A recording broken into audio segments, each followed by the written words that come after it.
Hello, everyone. Welcome to the final session for the Innovation Summit Part 2, Session 3. For today, we have with us right now, we have Katherine Brodie and Kristina Gill from Duane. As you know, this is a legislative firm that we work with in Washington, D.C., and so they take care of and head all of our legislative work at the federal level.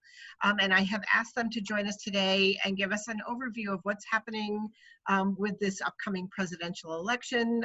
What do the two different higher ed platforms look like, and answer any questions you may have. Just a couple of quick housekeeping things. I will note this session is being recorded. All of our sessions are being recorded and will be made available afterwards. And as we are moving through, if you have any questions that you would like to ask Katherine or Kristina, please feel free to use the chat feature. So that is how we will ask questions. I'll continue to monitor it and make sure that Katherine and Kristina address anything that pops up there.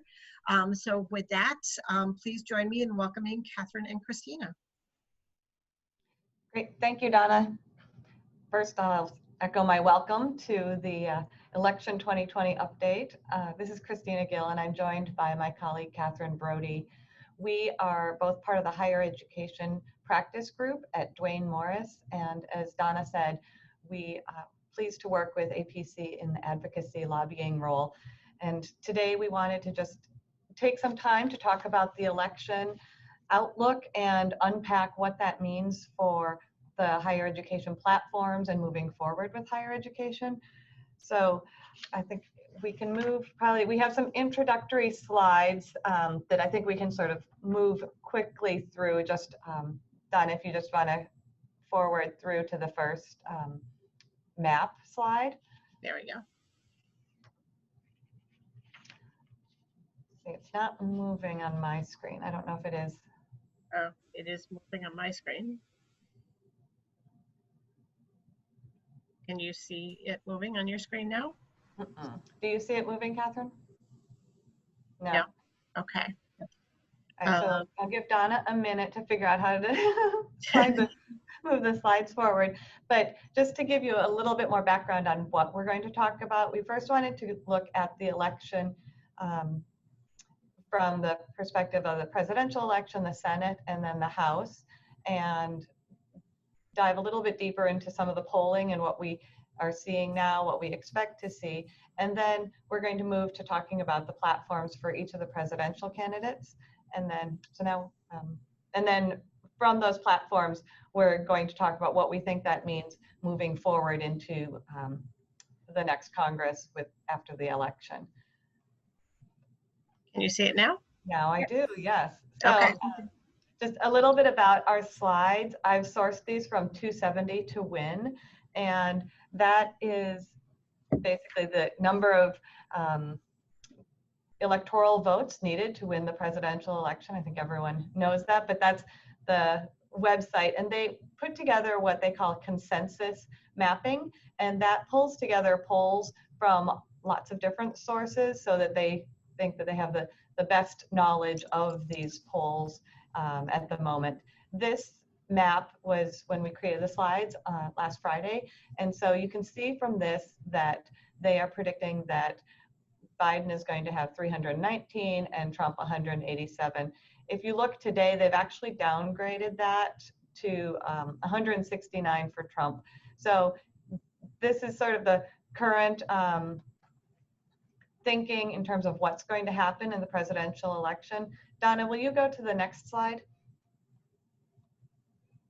Perfect. So this is recent polling, and these are two national polls that were conducted last, it's on the 19th, and they both show that Biden is up, one by 15%, one by 8%. And I just want to take a minute and go back to the map slide, if you can do that, Donna. Yep.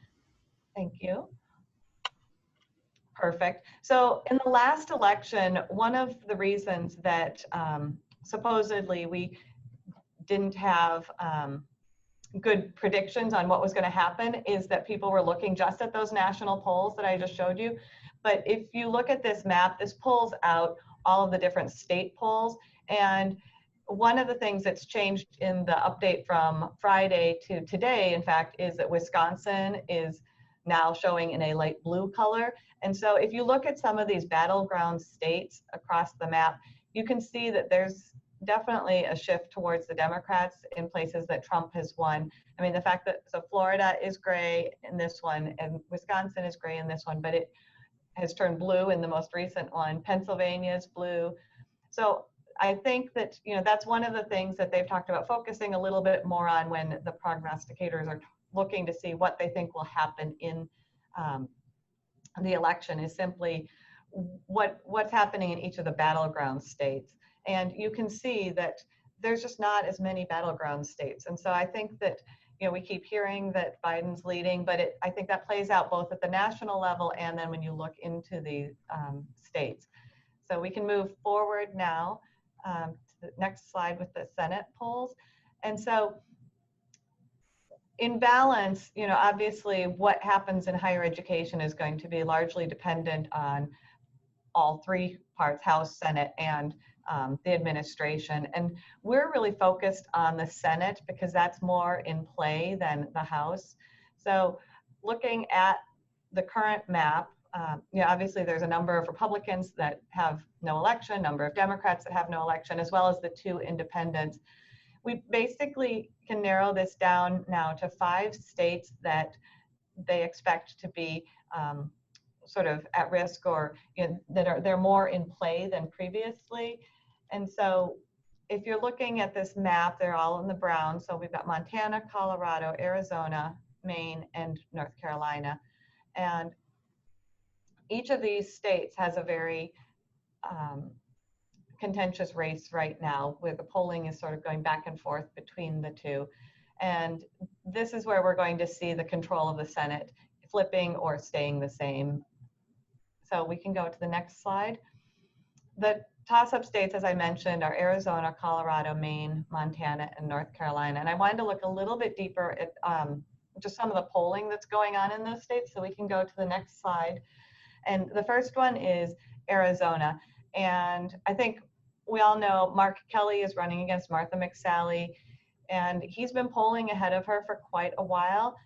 So these are the most recent polls that we have from Arizona on the 14th and the 15th, and they both have him ahead of McSally.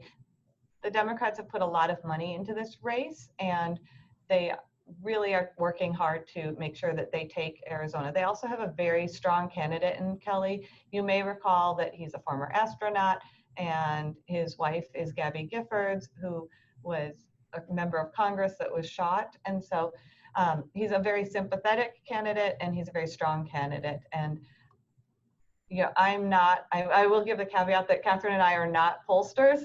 So we are definitely relying on, you know, data that we pull from these sources and, you know, other individuals that do poll. But we've poured over a lot of this information because we are anxious to see what's going to happen and look forward to how we manage with our advocacy work.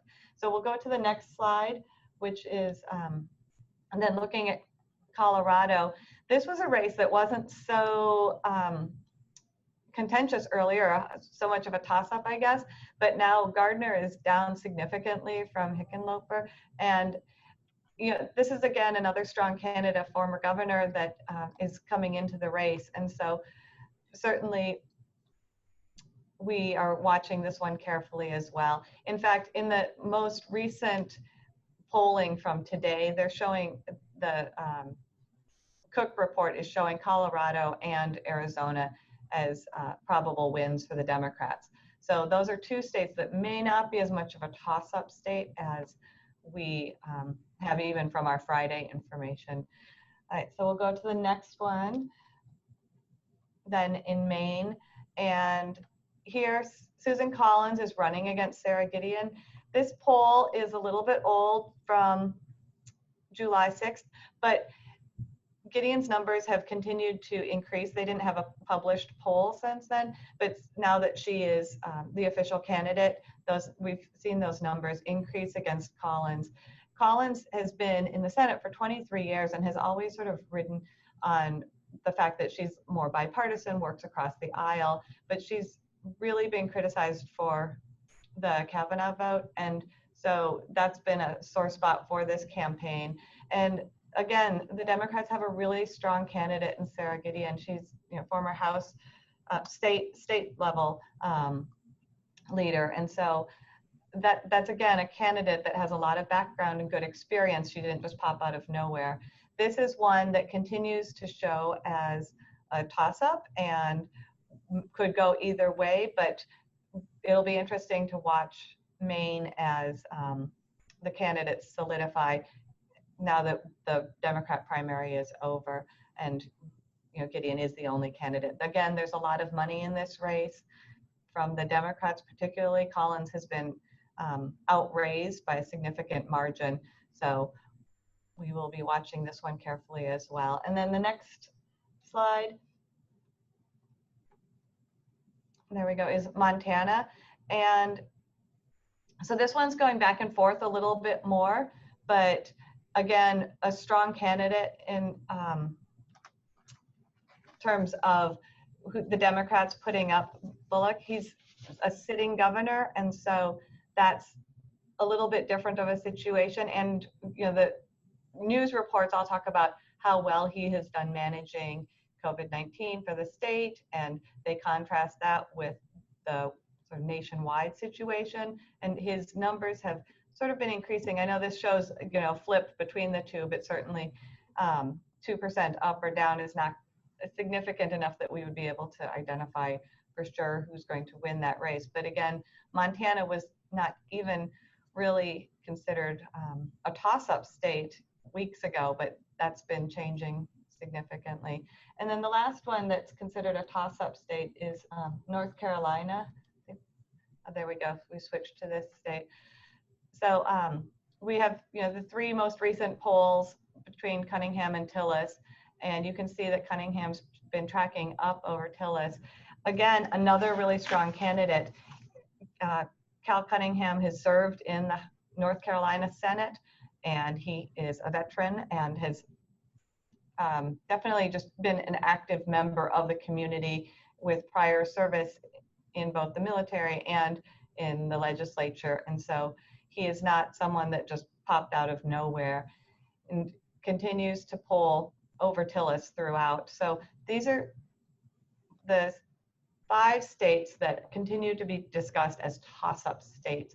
And when we think about that, then it's looking at the balance between what's going to happen and how many seats does the Republican Party have to lose, or does the Democrat Party have to gain to control? Right now, the Republicans have 53 seats and the Democrats have 47, with the 2 independents that are always voting with them. So they basically Democrats basically need to gain 4 seats. And so that's what we're kind of looking at. Now, out of these seats here, there's sort of the assumption that Doug Jones is that seat's going to go back into Republican control. So that shifts the balance a little bit when you're looking at what might happen. But really, these polls and these maps really identify how close these races are and control of the Senate. And so I think that's what we wanted to emphasize with that. If we can go to the next slide, one of the big questions that we've been getting is what happens if it's 50-50, because certainly that would create a situation that is a little novel. So if the Senate is 50-50, then whoever has the presidency controls the vice president will control the Senate. So that's how that works, and we will see what happens with that. But that's certainly, with the predictions that Biden is going to win, I think that we can fairly, following this, if we assume that then he wins, and the vice president and the Senate would follow if this was 50-50 with the Democrats. And so that's what would happen in that situation. I want to move next to the House, but I don't really want to talk about this for too long, just because it doesn't seem that the Republicans are going to gain the House back. While there's certainly a lot of seats that are contentious and a lot of very active races, when you look at the consensus polling that's going on, it really suggests that the Democrats are going to maintain the House. And in fact, when the polling continues to pull away from Republicans and towards Democrats right now, obviously there's a lot that could happen between now and the election, but we are expecting that the House will stay in control by the Democrats. So then I guess the next thing that we want to talk about is shifting over to the education platforms and talking a little bit about what's in each platform and what we think that means moving forward. So I'm going to turn it over to Katherine now for that discussion. Great, thank you. So Donna, if you could go to the next slide, that would be great. All right, so we want to talk about the election and impact and sort of preparing for different scenarios. Can you guys hear me okay? Mm-hmm. Okay. So just no matter what happens in the Senate, the presidential election obviously has major consequences. We saw that with the last election in terms of who he selects, who that person selects as the Secretary of Education. You know, in a scenario where the president loses a chance at a second term and we get a Democratic president, in terms of the timeline, we just wanted to note that the earliest the Department of Education and the new secretary would be able to promulgate new regulations through the existing agency rulemaking process would likely be with effective dates of July 2022. That being the case, because let's think about this, if there's, after the election, there's a change in administration, the new secretary has to be selected, and the department has to publish any rulemaking changes by November 1st of 2021. So they'd have to move with the mandated negotiated rulemaking procedures. There's some exceptions to that, but they'd have to have new rules published by November 1st of 2021 in order to be effective July 1st of 2022. I would say that there are some exceptions to that. What we saw with the Obama administration, for example, is the attempt to use executive orders to promulgate changes in the law. If you'll recall, you may recall that he did look at trying to change the 90-10 ratio through executive order, and ultimately his general counsel decided that they didn't have the authority to use an executive order in that fashion. We may see, however, if there's a change in the party controlling the presidency, that the new secretary may decide to get aggressive like that as well and try to do things through executive orders, such as trying to change 90-10. So we'll have to, just be aware that it's not just through the negotiated rulemaking process that rules can change, but also through executive orders as well. Next slide. So starting first with if President Trump gets elected for a second term, just reviewing his overall approach in the past 4 years and where we see things going. Obviously, the theme has been consistent with his Republican Party identity, an effort to deregulate and reverse some of the Obama era policies. So we saw that with gainful employment. The rule was repealed and rescinded. We've seen that most recently with Title IX, really simplifying and lowering the legal burden for schools in terms of the legal obligations under Title IX. We saw that with the borrower defense to repayment rule, a renegotiation of that rule, not an elimination of it, right? So an acceptance of a federal forum for borrower defense claims, but making the school role in that process clearer and reducing the cost to the taxpayer through that process.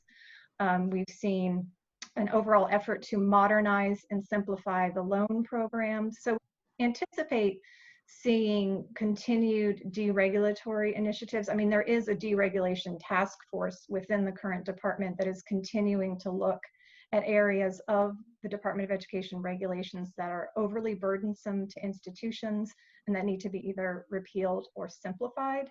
So we would expect to see that continue. I would say that there are other areas where we've seen the current department through Secretary DeVos and the president want to take more aggressive action. And that would be in the area of traditional higher education. We've seen some interesting fights coming up recently with implications that the secretary and the president might look at the nonprofit status of traditional schools and whether they really deserve to be tax-free. We've seen this recent pressure that actually Congress is debating right now, where the president has said, we want schools to reopen on ground, and we may put some strings on new pandemic support funding that directs those funds only to schools that open on ground. So trying to kind of put pressure on institutions to do things tied to the purse strings. We've seen an attack on the traditionals through the foreign gift reporting and wanting to ramp up reporting obligations on foreign gift reporting. And so I think this kind of points to the Trump administration having a concern, and some Republicans generally, about whether traditional higher education has become sort of a bastion for breeding liberal thought, right? And whether there shouldn't be a questioning of how that's done and a pushback more on how that's done. And we would expect to see that continue, frankly. I would think those fights would escalate. And what we would be concerned with APC schools is, you know, what collateral damage could happen from that, right? So we'd be watching that closely. They have prioritized, you know, improving the capacity and competitiveness of minority serving institutions, HBCUs, tribal colleges, as well as other minority serving institutions, and that would continue. They've really been looking at the Pell for prisoners, wanting to make sure that prisoners that are eligible for release have capacity to get retrained with federal funding.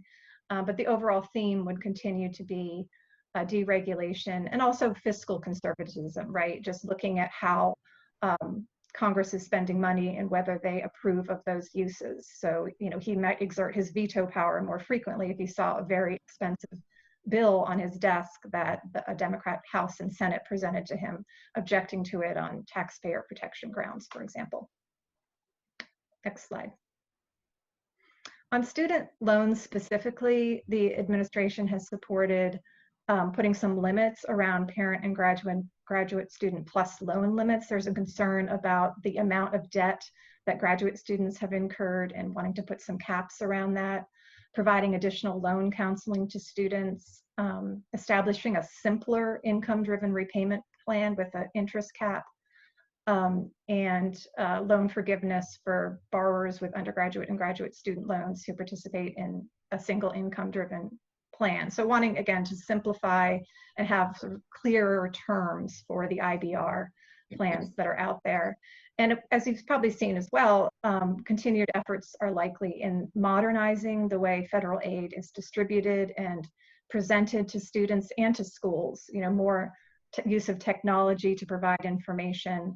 And I'll just kind of segue too into just the use of the college scorecard. So this administration has really been about the consumer making the choice of where to spend their money, keeping choices open in terms of different types of higher education institutions, whether they be proprietary, nonprofit, or public, but really putting more information in the hands of consumers. So we've seen that through the modernization, the college scorecard platform, and pushing out more information. And Congress is also considering a potential expansion of the data that's collected.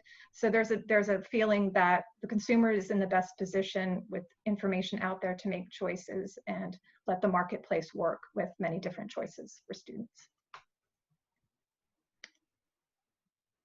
Okay, segueing, we're gonna get a little bit of whiplash here, so trigger warning. Former Vice President Joe Biden being the presumptive nominee for the Democratic presidential election candidate. His agenda, he's married to a professor at a community college, Gill Biden, who, and even when he was vice president, was very, very active in protecting and advocating for community colleges.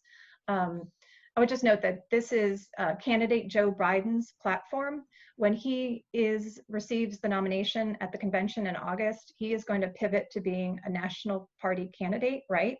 And so traditionally what you see is when a candidate is campaigning for his party's nomination, he's going to have the most progressive and the platform that resonates most with the base he's trying to reach, right? And as he moves to be a national party candidate, traditionally we've seen the Democratic nominee move more to the middle, right? Because he's trying to bring over people who might normally support Trump and get them to vote for him. So we see them moving more to the middle on their policies. And so I know that there's been discussions about how to try to help soften and moderate what will end up to be Biden's national platform for president, to be less attacking of for-profits and be a little bit more nuanced. But right now his agenda is the Democratic agenda for his ticket, and it's very community college focused. So the idea is the proposals are to provide 2 years of community college or other types of training programs without any debt for students who are academically prepared to do the work. Creating grant programs to provide more funding to community colleges to improve student retention. Many community colleges have low graduation and retention rates, low debt because they are state tax subsidized, but the students don't generally do very well in getting through community colleges. So and also proposals to make an investment in workforce training, including using community colleges as the pipeline for better aligning training with the needs of employers, and promoting business partnerships and apprenticeships. And then just investing in the infrastructure for community colleges, facilities, and technology. Next slide, sorry. So getting into sort of the more specifics of his agenda would be to make public colleges and universities tuition free for families below a set income target, to target additional financial support through the current aid programs to low income and middle class individuals by doubling the Pell Grants. So really providing more federal funding, given that tuition keeps rising, to make that more impactful for low income students in terms of doubling Pell. Increase and also raising the threshold for income in terms of who can participate, receive Pell. He's also looking to simplify the IBR program, which does need simplification. And then most significantly has taken a platform of stopping for-profit education programs from profiteering off students. So what you see here is, as I said, his platform at this point in time, he is urging, he's made public statements saying that it's a priority to return to the previous version of the borrower defense rule, to eliminate the 90-10 loophole. And then this vague statement about proprietary schools having to prove their value to the Department of Education before gaining Title IV eligibility. This sounds like gainful employment, right? What we've heard on this point echoes what we've heard from Senate Democrat offices, which is this concept of, they think that proprietary schools should have to prove certain metrics, whether they be like gainful employment or other metrics, in order to show that they are worthy of entering the Title IV program. In other words, Title IV is not just a program that any institution can participate in with state licensing and accreditation, but rather it is tied to institutional program outcomes. So it's a concept at this point. We have not seen language around this, but it is something that it's been picked up in the Biden campaign's statement about sort of keeping proprietaries outside the Title IV gate and having them have to prove themselves to come in, rather than just being part of the program if they're otherwise eligible institutions under the Higher Education Act. He would also, he'd also look to support the HBCUs and tribal colleges and universities and other MSIs to make sure that they're more on an equal playing field with other institutions. In terms of student loan proposals, his proposals are focused on reducing the amount student loan borrowers would have to repay. So no payments until earning at least $30,000 in income. Borrowers would not accumulate interest before earning $30,000. So really trying to get at the student debt issue, making payments more manageable, as I mentioned, doubling the Pell Grant award to try to reduce student debt for low-income students, making the IBR programs automatic, right, tied to income so that your payments are automatically tied to income. And then restructuring the public service loan forgiveness programs to allow borrowers to receive $10,000 in debt relief for every year of national community service. So the PSLF program has been mired in controversy and issues with the current administration not really executing on it or supporting it. So this campaign is saying, you know, we will restructure it, make it work, and support it. So in terms of the landscape, so that's what we sort of would view as some of the key themes of the platforms of the presidents going forward, and what they would do depending on who wins. Obviously a lot of uncertainty there, right? Every day is a new day, and our current president is very unpredictable, and so likely would be another president, but that's kind of the general theme. So just kind of looking at, just returning to the House and Senate for a second, we wanted to overview sort of what the committees of jurisdiction would look like with the change in the House or Senate. The House change being a lot less likely, right? But in the Senate, there would be a significant change. So that the authorizing committee, the committee that reviews education legislation, is the Senate Health, Education, Labor, and Pensions Committee. This is the the committee that has jurisdiction over any new Higher Education Act bill. There are other important committees like the Appropriations Committee that doles out the funding, that also can shape policy by where they put money. But this particular committee has a say even in appropriations matters that deal with education. So currently the chairman is Senator Lamar Alexander, and he is retiring. And so if the Senate stayed in Republican control, the important thing to note, there's going to be a lot of change on the committee anyway, right? The chairman's retiring. 2 other Senate Republicans on the committee are retiring, Pat Roberts and Mike Enzi.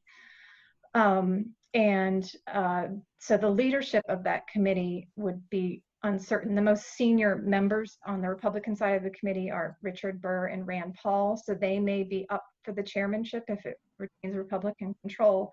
But there are a lot of uncertainties with how leadership, McConnell, if he stays in place, would choose the new chairman, right? Some members like to roll off of the Education Committee and try to get a more prestigious committee.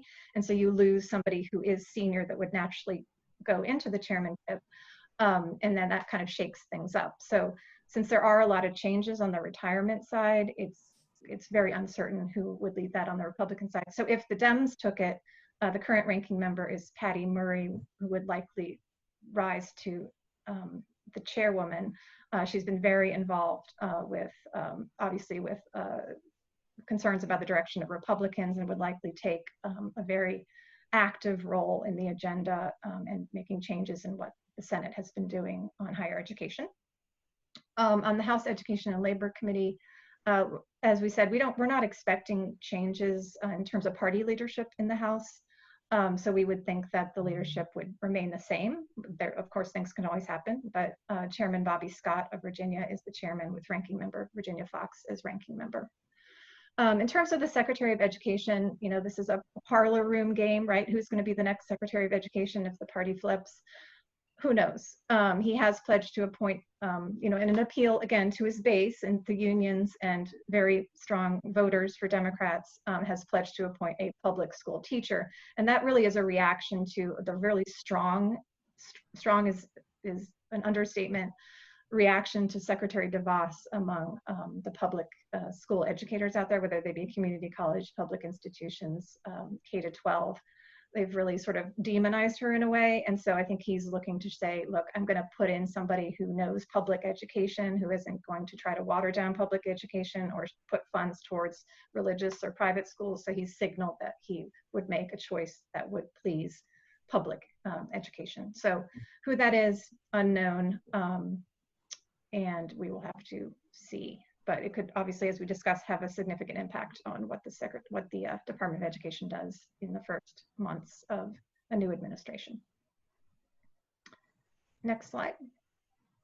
We've been talking internally about, what are the issues that we think should the leadership of the country change and the Secretary of Education change, and maybe the Senate flip, what are the issues that Democrats would move most quickly on? And if you look at the messaging in terms of the opposition to what the Trump administration has done, we think the key issues that would likely get the most attention first by Democrats in terms of trying to fix them are 90-10, borrower defense to repayment, and gainful employment. Those are the three issues. There's been a tremendous amount of effort on the Hill trying to amend the 90-10 ratio, either to make it 85-15 or 90-10, but with all federal funds in the numerator, including VA and DoD.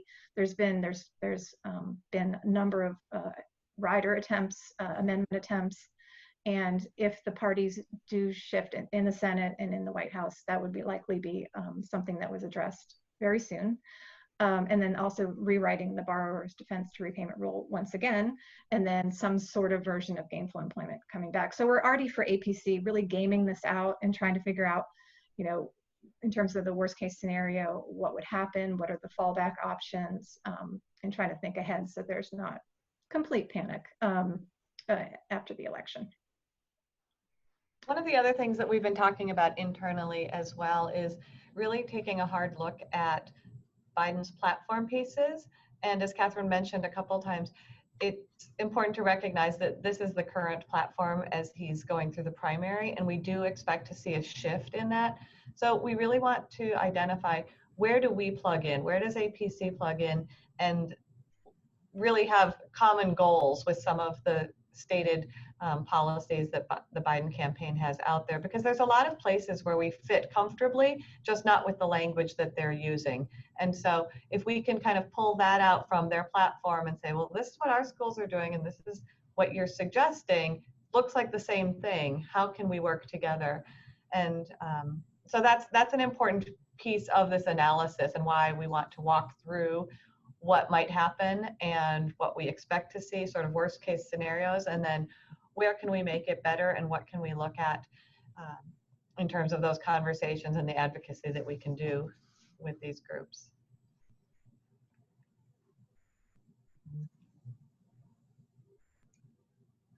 Great, so we are open for questions. I don't see anything in the chat box, but just popping back to this, and I'm just thinking through as I look through who we have on the as our attendees, and some of these folks are not our usual folks that sit in every month on our calls. So maybe could you just go in a little bit of detail about, I mean, as we're talking, we use the term 90-10 all the time without really thinking much about it, but could you maybe give a little bit of background as to what each one of these three things are, just, like a brief overview of them, because some of the folks on the call may not know what like 90-10 means. Sure. So the 90-10 ratio it only applies to proprietary institutions, for-profit institutions. So basically it says that you cannot be Title IV eligible if you get more than 90% of your revenues from Title IV. So right now it just measures Title IV revenues coming into the school, which for schools that serve a lot of low-income students, they are going to have a lot of Title IV because their students rely on it to pay for the tuition, right? There has been a concern by some Democrats that because the veterans education benefits and the active military benefits are not counted in the 90, instead in the 10, that some schools may be actively looking to enroll VA and DoD beneficiaries to help their 90-10 ratio. We know for APC member schools that is absolutely not the case, and it is a few schools that have gotten in the sights of regulators that are causing this narrative to be spun. That said, Democrats have gotten behind this concept that if they push to change the 90-10 ratio to lowering the number to 85-15, which means you can't get more than 85% of your funds through Title IV, they want to then add the VA and DoD to the top of the ratio so that you couldn't get Title IV, VA, or DoD funds over 85% of your total revenues, that would be pro-veteran and protective of the military. So we have pushed back hard on why that narrative is not correct. It is deeply ingrained, however, in some of the more extreme members of the Democrats on the House and Senate side, that they really have spun this into a pro-veterans issue. So that's why, it's just important. It's a ratio that can be managed. I think the challenge is, what does it mean? When would the change happen? How long would schools have to adjust? Some schools may have no issue whatsoever, right? And some schools might. So it's just something to watch, because we think it is the one issue that's probably going to be changed. It's the one thing that we think that Democrats would push to change most quickly, because they've invested a lot of time in it. I would just add on to that, that's the one that we see constant policy riders and amendments being offered. So, on the NDAA, both on the House and the Senate side, there were attempts to offer 90-10 amendments. It was not accepted in the Senate, at least as it's moving forward, but the House is it's active still at the moment. And then same thing with the appropriations bills, that there's an appropriations rider that would change 90-10. And so we see that attack constantly, trying to change the 90-10 ratio and move that through legislation even right now. So we do think that that's something they would try to move pretty quickly. And I'm going to take gainful employment next, because we had a chat question about gainful employment. But this is the rule that was first starting to be promulgated back with the Obama administration in 2009, after the 2008 election. So this was taking two words, gainful employment, that are in the Higher Education Act that only apply to proprietary schools. You have to prepare students for gainful employment. So your programs have to prepare students for gainful employment. And it created a whole new set of metrics that measured a student's debt versus their income. And if the program didn't pass the ratio, in other words, debt was too high relative to income, that program became ineligible for Title IV aid. And there was a warning period, and then the program got kicked out after, I think, 2 years it was. So it got far down the pike. There were some, you probably recall, the schools had to report gainful employment information to the department, and they issued one set of official rates, and then there was a change of administration. The current administration came in and said, we don't think this measures what you think it measures. We don't think it measures quality. We think it's overly complex. We're going to get rid of it. So it was completely rescinded. There were some disclosures there for a while, and now it's rescinded. So the question is, what does gainful employment look like if there is Democratic control of the Department of Education and in the Senate, such that legislation in the HEA could move with gainful employment in it? Well, I think what we can see is that in the College Affordability Act, which was the House Democrat reauthorization, higher education reauthorization proposal that was introduced last year, it did contain a version of gainful employment. It was very vague. It basically directed the Secretary of Education to promulgate ratios that were consistent with the Obama era rule. So there are some Democrats that thought the Obama administration got it right, and they would like to go back to that.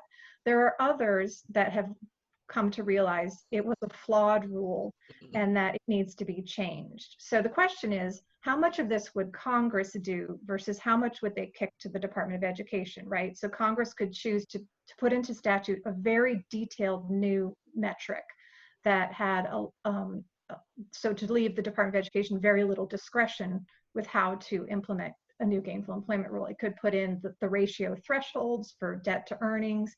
It could put in the appeals process and what schools are allowed to do there. They could get very granular, or if it's Democrat control of the Senate and they have confidence that the department is now in Democratic control and will be able to do a new rule the way they want it, they could kick some of it to the Department of Education to figure out. That would then need to go through a negotiated rulemaking process, right? There's a mandatory negotiated rulemaking process. And so there would be stakeholders at the table to figure out what the department is proposing, whether it works. So, I would say, just as a short answer to the question, we think there's a chance it could look awful lot like at least the first proposal, look an awful lot like the Obama administration GE rule, but there will be a lot of input saying that that was not the right direction, it was flawed, etc. So, and there will be time needed, you know, to make the rule, to implement the rule. So it would take some time to get that new rule going. Yeah, I would just emphasize what Katherine said about the calculus that the Democrats will have to make on whether they want to put something very granular into legislation, which they might be if they think that they have the support to move something with that level of detail, because then they, you know, everyone is sensitive to the fact on both sides that we've had this regulatory flip-flop and everything can be undone and redone and undone and redone. And so it's not lost on the Democrats that that could happen again, but they may not have the support to get something that detailed through. And so that's what they're going to have to balance as they move forward with HEA. The language that they had in the bill that Scott put forward is just rates of gainful employment of graduates of the institution. So it references that what Katherine said is just, you know, sort of that generalized idea of reinstating gainful employment.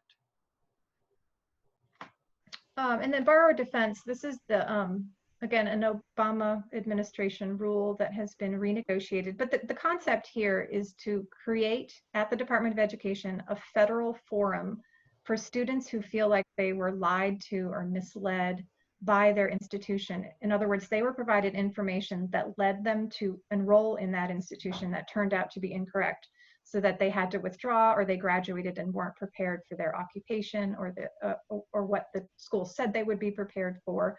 And so the Obama administration created a borrower defense to repayment forum because there was a borrower defense rule in the regulations, but it made the department look at every state's law to determine if a misrepresentation occurred or a breach of contract. So there needed to be a uniform federal forum created, which was created, but it was very student centric, and it created almost a class action type of ability for groups of students to get their loans discharged. So it was expensive, it was broad, and so the current administration came in and significantly they didn't get rid of the federal forum. They kept it, but it was renegotiated with clearer processes and procedures and more limited periods where a borrower could file a claim. They got rid of the group claims process.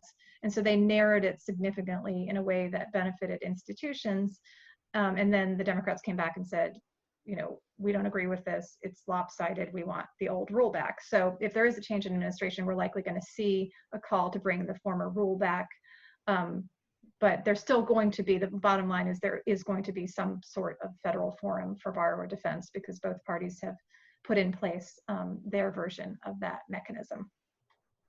Okay. And we thank you for that. That was very helpful.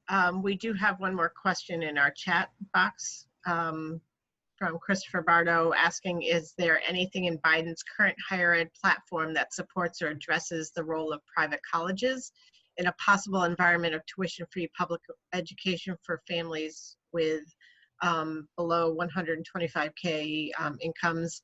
This would cause a huge shift to the current higher ed landscape. Is there any vision in his platform for how private colleges can play in that type of sandbox? Any thoughts on that? I think there absolutely is not. I think it's all public education focused, but it's a really interesting idea, and certainly something as we get closer to what it looks like with the election and the Senate makeup, you know, something that could be further developed. But I think he's solely focused on the federal funding that would be needed to make it happen with the tuition-free piece with public education. Okay. So are there any other questions? If so, feel free to put them in the chat box. I'm not seeing anything else. Do you have any last words of wisdom for us, Katherine and Kristina, before we wrap up? I would just say, you know, don't get overwhelmed. Take it one day at a time. We're watching everything in minute detail, you know, to try to anticipate what's going to happen and provide the best advice we can to the association. So, thank you. Okay. How about you, Kristina? Not really much to add, just that I would, for those individuals that don't necessarily know, I would emphasize that the association has been having a lot of meetings on the Hill and continues to do that to make sure that APC's story and the schools and the students at, in APC are heard on the Hill. So those individual stories become really important when members have to make decisions, because they'll have to look and understand that this type of legislation could potentially hurt this particular school that you value so much. And so we're really working hard on that piece of it, and members are working hard as well on that piece. Yeah, absolutely. Yeah, I mean, certainly as we move into the fall, APC will be working on its strategic plan and its strategy at the federal level, and we always try and engage our membership as much as possible. So, for those of you that are newer to this conversation, certainly, keep your eyes open. We'll be, looking for student stories. We'll be looking for, your individual college stories and how you're reacting to all of this and how it would impact you. So we will be in touch, and certainly member engagement in that area is incredibly important. So that would be very good. I mean, we've always had really good member engagement, APC member colleges. I always say, we're such a close-knit group that they're always willing to step up and participate. But for those of you newer to the conversation, keep your eyes open and be thinking about that as you, go through your day. So. I don't see any other questions in the chat box, and we are just about out of time. Actually, we're just about at our 1 hour, so I will just wrap up by saying thank you so much, Katherine and Kristina. Not only do we appreciate what you did this afternoon with this session, but it has just been a pleasure to work with you since the beginning of the year. We've really enjoyed it. You've brought a wealth of information and knowledge that the association really needed at a very critical time. So we have enjoyed working with you, and I'm certainly looking forward to continuing that partnership over the next, into the future. So if anybody has any thoughts as we're wrapping up, any thoughts that come to you afterwards, please feel free to reach out to me, and I can make those connections with Katherine and Kristina. But as I said, we're always open to hearing from the membership. So with that, I will thank everyone for taking the time to join us this afternoon. Don't forget, we have another full day of sessions geared towards your faculty tomorrow. So feel free to join us again for those. And with that, I will say have a great afternoon and a good evening. Thanks, everyone.